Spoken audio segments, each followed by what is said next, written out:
안녕하세요, 첼크 여러분. 앙크TV입니다. 제가 좀 복장이 눈치채셨나요? 제가 복장이 좀 달라졌는데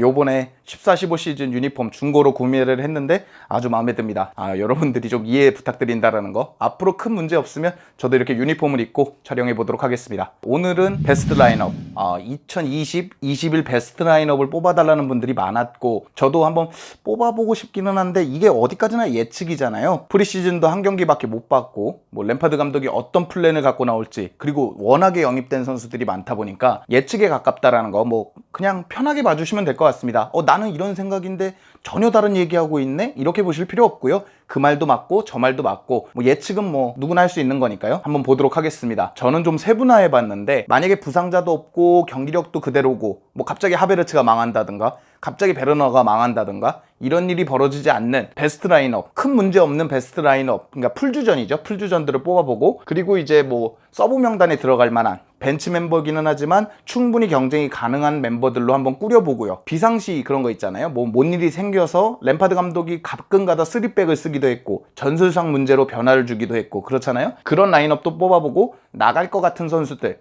그리고 나갈 게 확정적인 선수들도 베스트 라인업을 뽑아보도록 하겠습니다. 바로 보시겠습니다.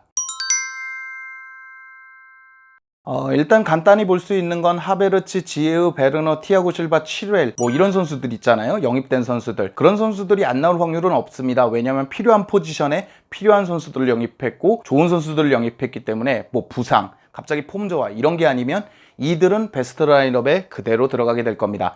이들을 그대로 베스트 라인업에 옮겨보도록 하죠.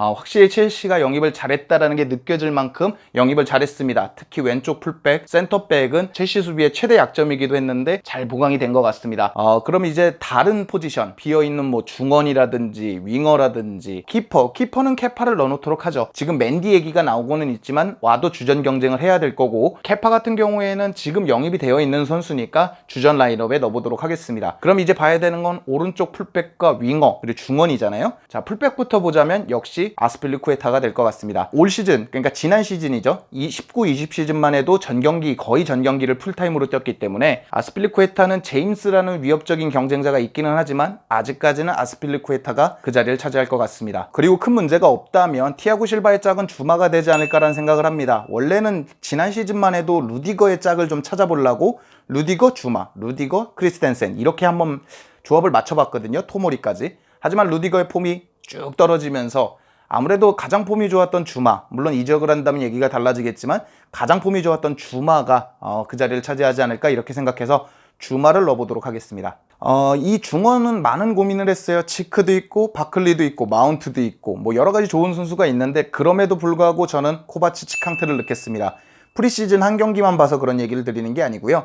결국 코바치치는 올해의 선수를 받을 정도로 가장 좋은 활약을 했습니다. 그리고 캉테는 길모, 조르지뉴 같은 수비형 미드필더를 볼 수 있는 선수는 있지만 캉테만 하진 못할 것 같아서 코바치치, 캉테야말로 중원장악의 아주 1등 공신, 그리고 아주 좋은 역할을 할 수 있을 것이다. 하베르츠가 조금 더 적극적으로 공격으로 올라가고 중원장악은 코바치치, 캉테가 한다면 베스트일 것 같습니다. 물론 티아고 알칸타라는 어때요? 이런 얘기를 한다면 코바치치, 캉테 중 한 자리를 비워야겠지만 지금 첼시 현 자원에서 코바치치, 캉테를 제낄 만한 중원 조합은 없다고 생각합니다. 자, 왼쪽 윙어를 보자면 물론 베르너가 왼쪽 윙식을 보고 지루나 타미가 나올 수도 있지만 전 베스트는 플리식이 나오는 거라고 생각합니다. 램파드 감독이 시즌 재개 이후로 플리식을 정말 많이 기용했고, 그리고 플리식은 정말 엄청난 폼을 보여줬거든요. 굳이 베르너, 플리식을 동시에 희생시켜가면서 완전히 왼쪽 윙어도 베르너한테 그렇게 잘 어울리는 자리는 아닙니다. 톱과 이 윙어 사이 어딘가를 맞춰주는 게 제일 좋기 때문에 플리식이 나올 확률은 굉장히 높다고 생각합니다.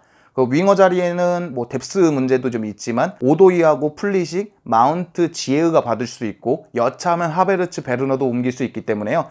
주전만 생각하자고 하면 플리식, 지에우가 오른쪽 왼쪽을 맡을 것 같습니다. 그럼 베스트 라인업은 이런 식으로 구축이 되는데요. 상당히 좋죠. 물론 전술을 어떻게 짜느냐, 뒤에 얘기할 3백 전술도 한번 고려해 볼 건데 서브까지 한다 그러면 큰 무리 없이 한 시즌을 보낼 만큼 약간 윙어진이 조금 아쉬운 점은 있지만 그래도 한 시즌을 충분히 보내기에는 손색이 없는 그런 라인업입니다. 이거는 조금 현실적일 수도 있어요. 왜냐면 플리시가고 탄코, 아스필리쿠에타는 FA컵 결승에서 부상을 입었고 그 여파로 개막전에 못 나올 수도 있고, 치렐도 이 팔꿈치 요쪽 문제가 있어서 개막전에 못 나올 수도 있고, 하베르츠, 티아고 실바는 합류한 지 얼마 안 돼서 최선을 다하고는 있다고 합니다. 하베르츠는 하지만 쉽지 않을 거라고 보여져서, 그렇다면 이런 라인업이 되지 않을까.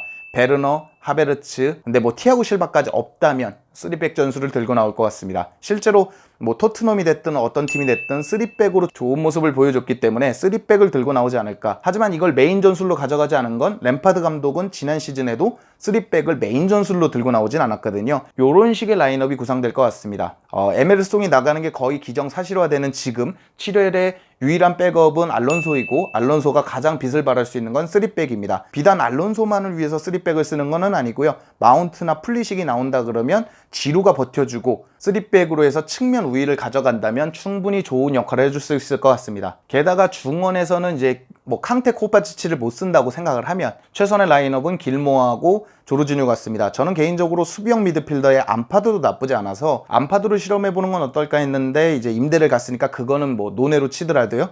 치크, 바클리는 윗선 좀 공격적으로 가는 미드필더에 어울리는 선수들이기 때문에 약간 중원 장악, 중앙 미드필더와 수비형 미드필더를 봐줄 수 있는 자원인 조르지뉴, 길모어가 중원을 맡을 것 같습니다. 이게 아스필리쿠에타가 못 나온다면 뭐 당연히 제임스가 나올 것 같고, 3백 상황에서 알론소, 제임스의 공격력은 꽤 나쁘지 않았기 때문에 저도 제임스가 나올 것 같습니다. 그래서 준주전으로 플레이를 한다면 전체적으로 이런 라인업이 되지 않을까. 지루 밑에 베르너를 넣어도 되고요. 뭐 전체적으로 사용할 수 있는 방법은 여러 가지가 있죠. 굳이 하베르츠, 베르너가 있어도 3백을 못 쓰는 건 아니고요. 약간 요런 식으로 바꾸면 충분히 사용 가능할 것 같습니다. 개인적으로 3백을 쓴다 그러면 여기 가운데 티아고 실바가 들어가는 것이 베스트라고 생각을 해요. 뭐 3백을 티아고 실바가 잘할지는 모르겠지만, 높은 위치에서 사용을 한다 그러면 주말 루디거가 조금 속도가 빠르고 또 공중볼이 좋다 보니까 좀 파이터형들을 좌우에 두고 커맨더형으로서 이 티아고 실바가 조금 적극적으로 움직여주는 건 어떨까. 만약에 티아고 실바가 안 된다 그러면 그전같이 크리스텐센이 나오든 토머리가 나오든 그래야 될 것 같습니다.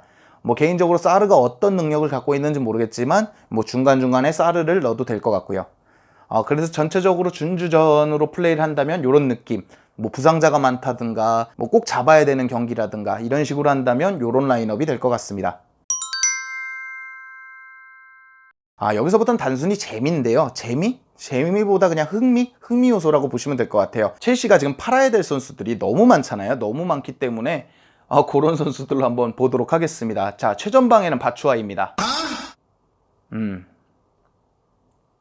자, 계속 해보겠습니다. 그리고 왼쪽, 오른쪽은 케네디, 무손다를 넣고, 뭐 서브는 이렇게 넣고요. 빅터 모제스도 복귀한 상태고, 뭐 그런 상태니까 뭐 이렇게 넣었고요. 중원이 재밌습니다. 중원을 3미들로 구성을 했는데 드림쿼터, 바닌켈, 바카요코를 넣습니다. 물론 전성기 시절 뭐 넥스트 램파드라 했던 바닌켈도 있고, 레스터 동화 우승의 드림쿼터도 있고, 모나코 4강의 신화 바카요코도 있기 때문에 네임밸류는 토에바 못지. 아무튼 이제 뽀백을 보도록 하겠습니다. 뽀백은 이제 에메르송이 안 나간다면 에메르송을 넣어놓고요. 그리고 아직 임대를 가지 않은 사르와 뭐 크리스텐센, 토모리 정도가 나올 수 있을 것 같고요. 오른쪽은 자파코스타가 될 것 같습니다. 백업 같은 경우에도 이런 식으로 구축이 되고, 골키퍼에는 케파 아니면 카바에로를 넣도록 하겠습니다. 그럼 전체적인 라인업은 이렇게 조성이 되는데,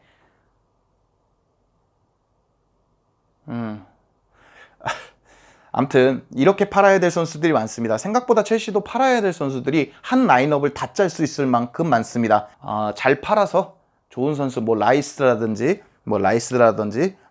샀으면 좋겠습니다. 그래서 뭐 이거는 그냥 재미삼아 보시고요. 왜냐면 다음 앙크가 생각하는 베스트 라인업을 위해서 뽑아봤는데요. 그럼 요쪽이 이제 서브 나가는 자원들이고 요쪽이 베스트 라인업입니다. 이렇게 차이가 나거든요. 전체적으로 이쪽이 훨씬 나은 건 사실이죠. 그렇기 때문에 라인업을 짰으면 좋겠습니다. 그러니까 제가 최종적으로 생각하는 베스트 라인업은 이런 식입니다. 뭐 전술이 어떻게 3백을 쓸 수도 있고 4-4-2를 쓸 수도 있지만, 그래도 저는 이렇게 쓰지 않을까. 하베르츠, 베르너, 지에르를 필두로 공격을 이끌고, 전체적으로 우리가 생각하는 중원과 센터백은 그냥 이런 느낌일 것 같습니다. 램파드 감독이 3백도 쓸 수 있고 뭐 5백, 여차하면 5백도 쓸 수 있는 감독이지만, 그래도 4백을 가장 많이 썼던 감독이 굳이 갑자기 3백으로 바꾸고 그러진 않을 것 같아서요. 여기서 4-4-2로 바뀔 수도 있고 뭐 4-1-3-1로 바뀔 수도 있고 그렇지만 4-2-4도 됐다가 4-4-2도 됐다가 4-1-3-1도 되는 변형 4-1-3-1을 쓰지 않을까 그렇게 예측하고 있습니다. 요거는 조금 전체적으로 이렇게 알아봤는데요. 뭐 마음에 드셨는지 모르겠습니다. 난 그렇게 생각 안 하는데 하시면 마음 편하게 댓글로 달아주시면 됩니다. 저는 뭐 모든 의견을 동의하고요. 저는 그냥 요런 짧은 지식을 가지고 요런 의견이 있다 이렇게 말씀드렸습니다. 마음에 드셨는지 모르겠습니다. 정말 많은 분들이 베스트 라인업 한번 짜주세요. 그런 라인업 한번 짜주세요 그랬는데 재미 요소를 위해서 뭐 서브도 짜보고 나갈 선수들 베스트도 짜보고 이랬는데 마음에 드셨으면 좋겠습니다. 오늘 영상은 여기까지고요. 즐겁거나 유익하셨거나 도움이 되셨다면 당신의 구독을 기다리겠습니다. 감사합니다.